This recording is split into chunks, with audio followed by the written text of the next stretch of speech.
Welcome back to Let's Play SaGa 2 Hihou Densetsu. This is Big Los, and we are in the Soul's Dark regions, and we're going to do the Seekers of Wisdom. So let's get this party started. So we got some Hellflowers and Dark Ashes that we're going to be battling in this first battle.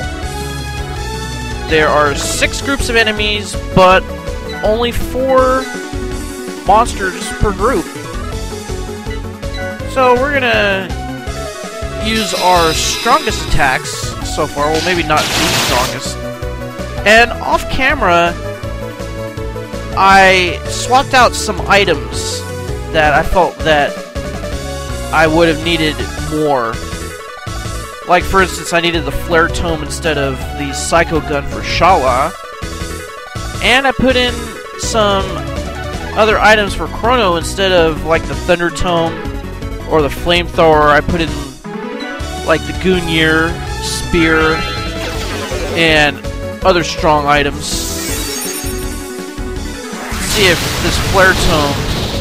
Yeah, that probably took out all of them. Yep. Bye-bye.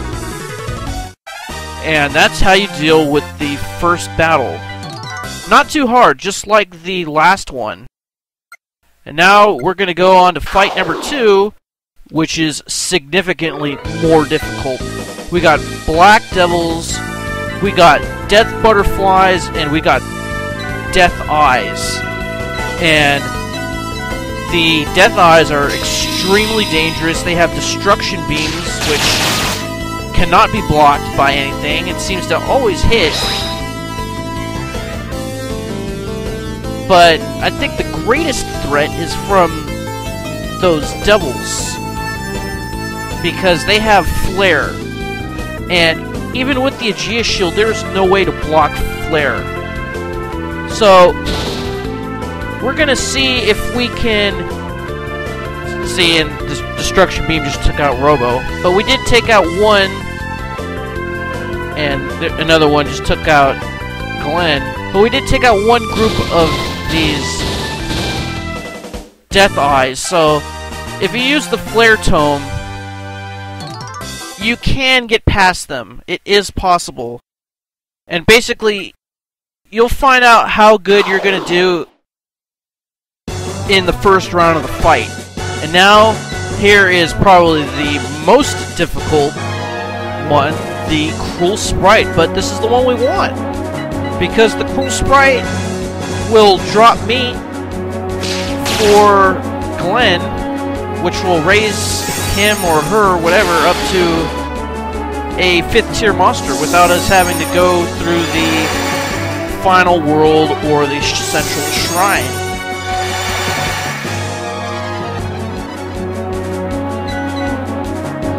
Now the thing is, the Cruel Fairy, or the Cruel Sprite, whatever, also has Flare, just like the Devils from the last battle. Now, if the Cruel Sprite actually casts it, you're done. That's game over. Because the Cruel Sprite does way more damage than you can even hope to get with any of your characters. And notice that we're doing multiple thousands of points of damage with Chrono's Ogre Sword. For some reason, you can't hit the Cruel Sprite with any of his other weapons except for the Ogre Sword, and the Ogre Sword does massive amounts of damage. Now, I'm sure this fight would be probably a lot easier if I'm using Threads of Fate, but I'm not. So I'm kind of handicapping myself. But I still believe it is possible, however difficult. So just remember, keep your HP up and use the strongest attacks that you have. And hopefully, the Cruel Sprite will not cast Flare. If the Cruel Sprite casts his or her other spells, you will have a chance, because if you use the Aegis Shield, you are immune to those attacks, but you will never be immune to Flare, just like the Sprite won't.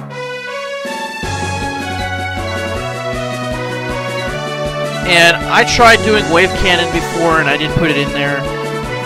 The sprite, for some reason, the Cruel Sprite, is immune to wave cannon, even though it completely destroys all the other enemies.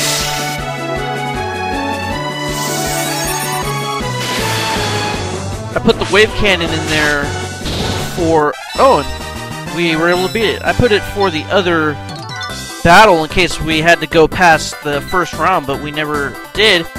And we got a power Exo Suit, even though we didn't get the meat. So we're going to have to fight this battle again. And normally, at this time, I would reset the game and load from my previous save. But we actually got a very, very useful item. We got the power Exo Suit. And I want that thing. It's going to raise up Shala's defense a lot, and it'll free up a whole bunch of slots. So we're going to de-equip Shala of all these armors that she has right now. The Guan Yu's armor, the circlet, and unfortunately the Kon Ming shoes have to go as well, which will lower her spirit ability, but she does get a pretty good boost in agility, strength, and defense. 15 points in each one.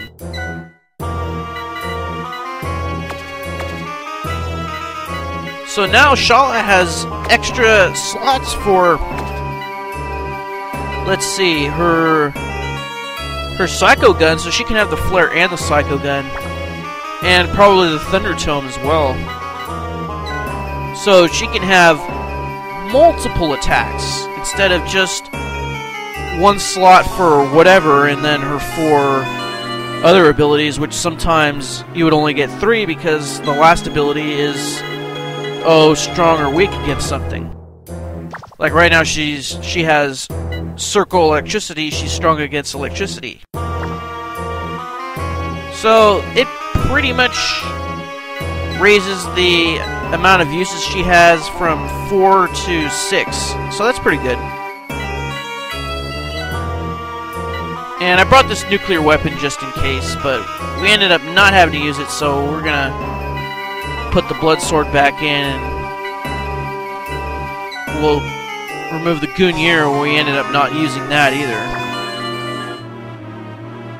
Alright, so now we basically have one armor that we're wearing that counts for gauntlets, helmets, shoes, and chest armor. And it frees up a bunch of space for our other items. It's an extremely rare item. You can't buy it, you can only find it. And since we won it, we're going to keep it. So we're going to go and we're going to heal up at the end. And then we are going to head on back. But first we're going to go into the free warehouse, man. And we're going to load them up with some of these things that we didn't use. Like, oh, the wave cannon. The nuclear weapon, we ended up not using that either. Let's see, we got a whole bunch of other magical items that we can pull out once Shala uses up what she has. Let's see. No, I don't think we need that one. Thunder Axe. We'll keep that in reserve. When we go up to Valhalla's Palace, we're going to be filling up our inventory once again.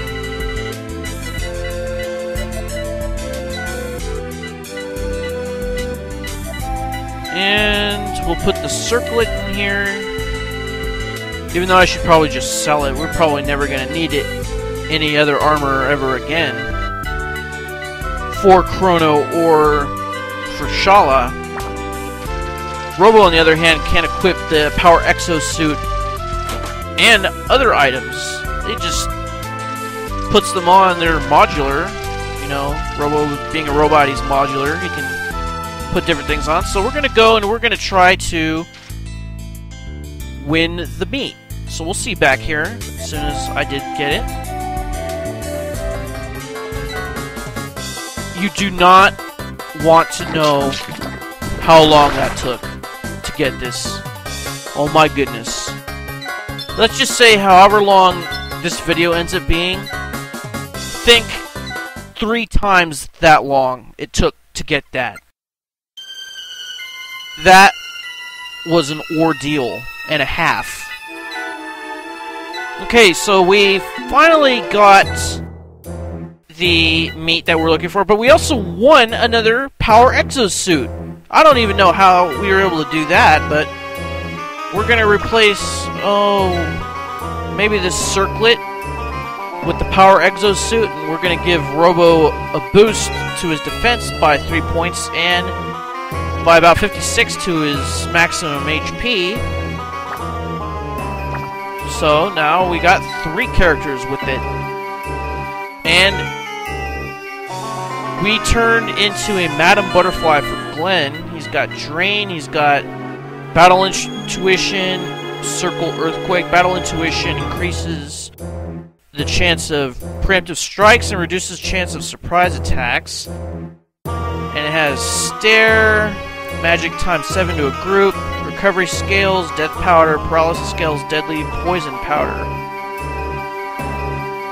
Okay, that Deadly Poison Powder inflicts all status ailments onto a group of enemies, unless they are strong against those status ailments.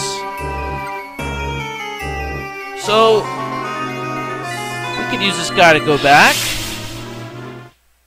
And then we're going to go to the inn and recharge our abilities, much needed. We only got 5 uses left on the Flare Tome for SaGa.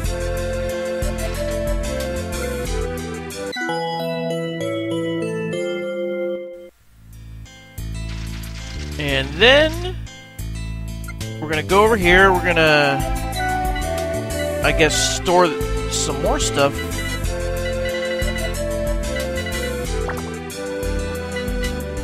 I guess we'll store this.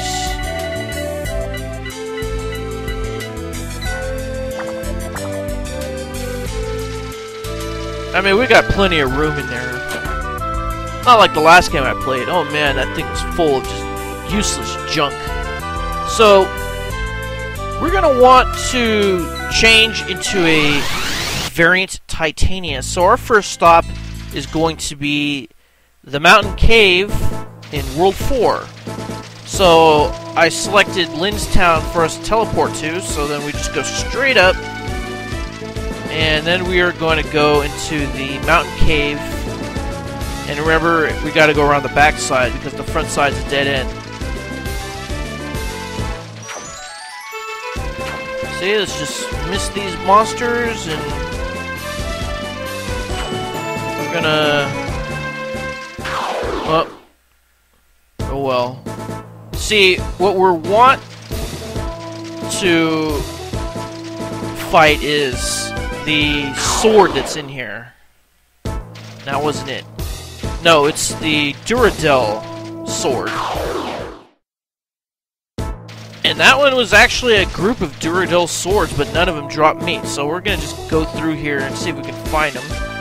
So I know for a fact now that those slime-shaped monsters on the map out here contain Duradel swords. So we're just gonna go find them and see if any of them drop meat. Oh, looks like I missed a chest the last time I was in here. This one's trapped. So let's disarm it.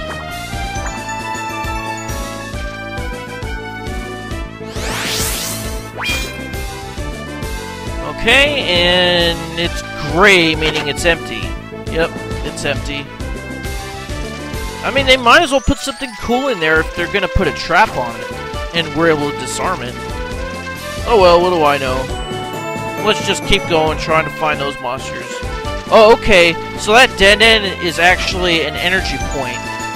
That's good to know, but how are we supposed to know that until we got the relic that actually told us? I guess we were meant to come back here. Alright, I guess we'll have to go all the way to the end.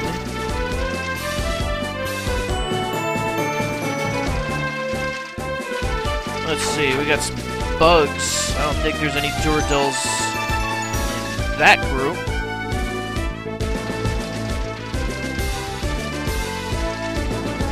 Alright, up. Okay, for some reason down here, those group of monsters, they do have Duradels in them, but they also have yellow jellies, and the yellow jellies are more apt to drop meat than the Duradels. Yeah, same thing there. What's up with that?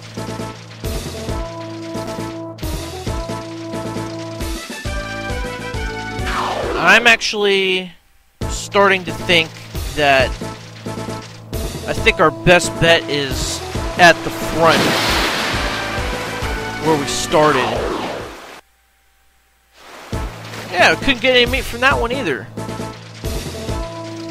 Because where we started, there was an actual group of Duradels just by itself. So if they were going to drop meat, it's for sure going to be Duradel meat, not yellow jelly meat.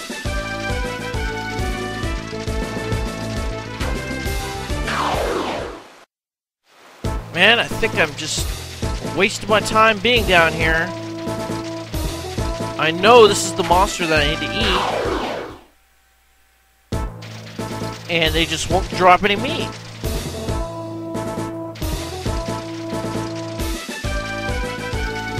Now imagine my frustration level with the Cruel Fairy, but multiply that by 100. Okay, we're gonna just try this room because we got a group of Duradels by themselves last time. No. Let's go out and come back in. We did get a group by themselves, but none of them dropped meat that time. How long is this going to take? We just need one monster. Jeez, man. Alright, let's try this one more time. At least we're getting groups of them just by themselves, with no other monsters.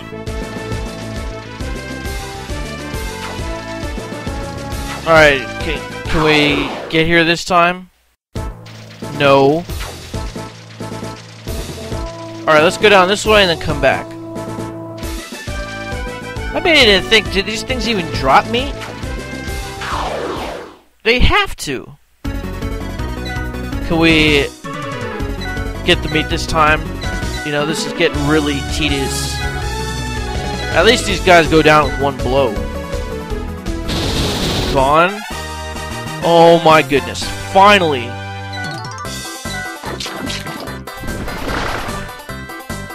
Alright, so now we are a Titania, but we're not a Titania variant.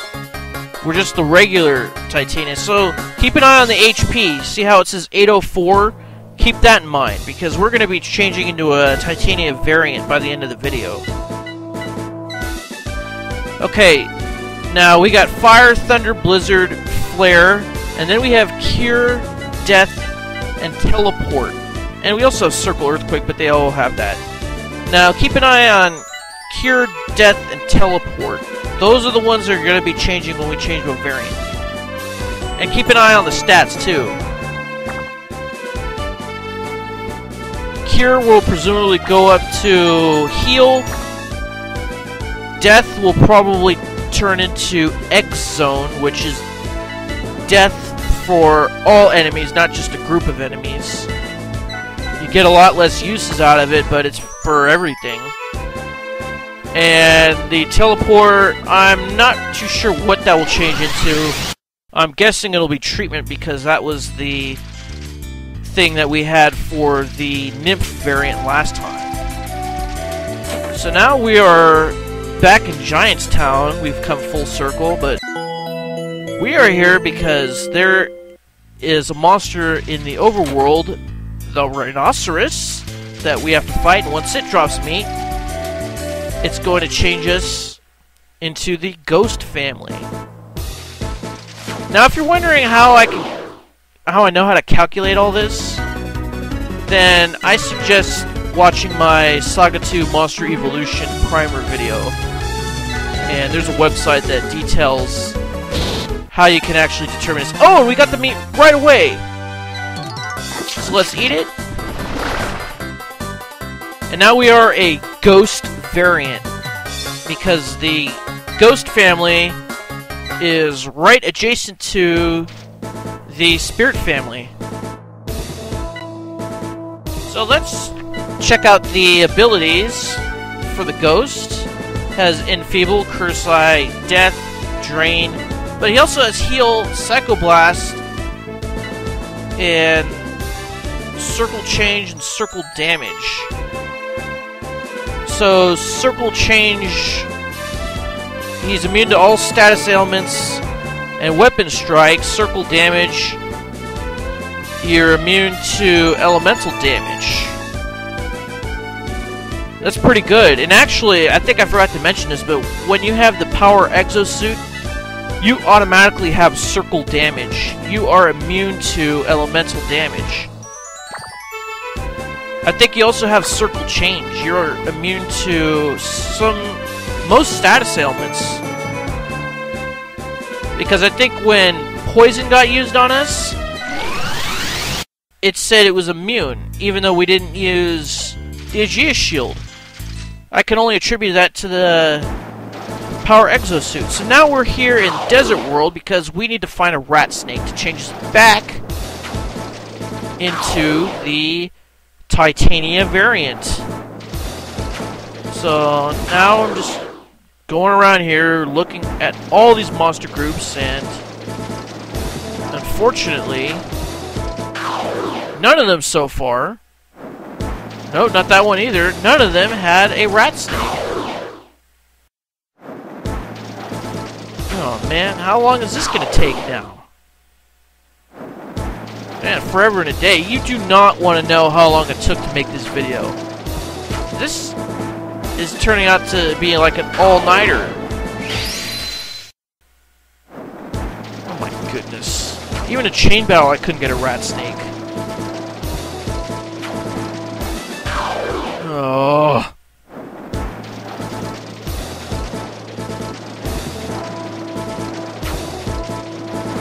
Alright, any of these enemies, if we get in a chain battle over here? No.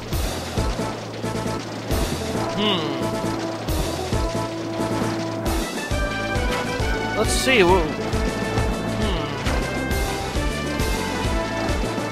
Can we get... Now I'm thinking, where am I going to go to find the rat snake? You know, I completely forgot where it was. I know it's somewhere around here. Maybe we should get these guys in a chain battle? No, I can't. You know what? I'll meet you back here once I found it. Okay! Turns out the rat snake was in town when he talked to the rogue. I completely forgot that. So now we're the Titania variant, and our HP is 868. So it's a little bit higher than it was before. And like I said, the spells have changed to Heal, X-Zone, and Treatment. And if you see Defense is now up to 99. Before it was 92. I think all the other abilities are the same though. Spirit's still 99. But yeah, we get Treatment, and that heals all status ailments, kind of like Elixir, except not being like going to the end. We got X-Zone, which is like death on everything, or the Staff of Wizardry, I believe. Or is it the Staff of Sorcery?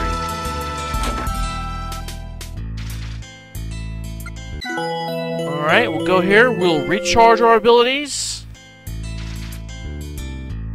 And now we will use the Teleport Relic, and we'll go to the Nasty Dungeon, because that is the farthest that we've gone, so now we gotta go all the way back to the tower over here, so we gotta go along this long path above the clouds.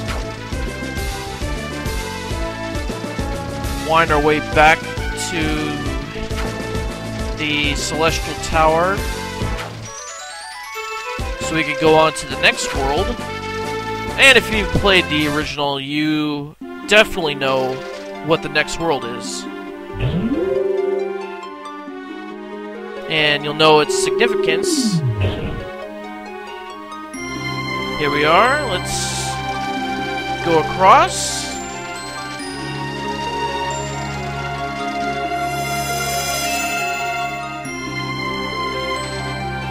And then we gotta go to this other little temple-looking thing over here. And step on the platform. And we'll go down to the next world, which I believe is World 8. World 8, Valhalla Palace, West Mansion Outskirts. And these monsters that you fight here are pretty much the same ones on the first levels of the Nasty Dungeon, so they don't stand a chance against us. Especially not after we went through the Soul's Dark region, so we'll just take these guys out. Won't be much of a challenge. Use fire on the Wraith because it's weak against it. And we'll take him out, and yeah, this is Valhalla. This is where Odin is. And I'll explain who Odin is, or better yet, I'll show who Odin is in the next video. And why it's important. We haven't seen it because we haven't died yet. So anyways, this is Big Los signing off. See you next time, and Tango and Buendia.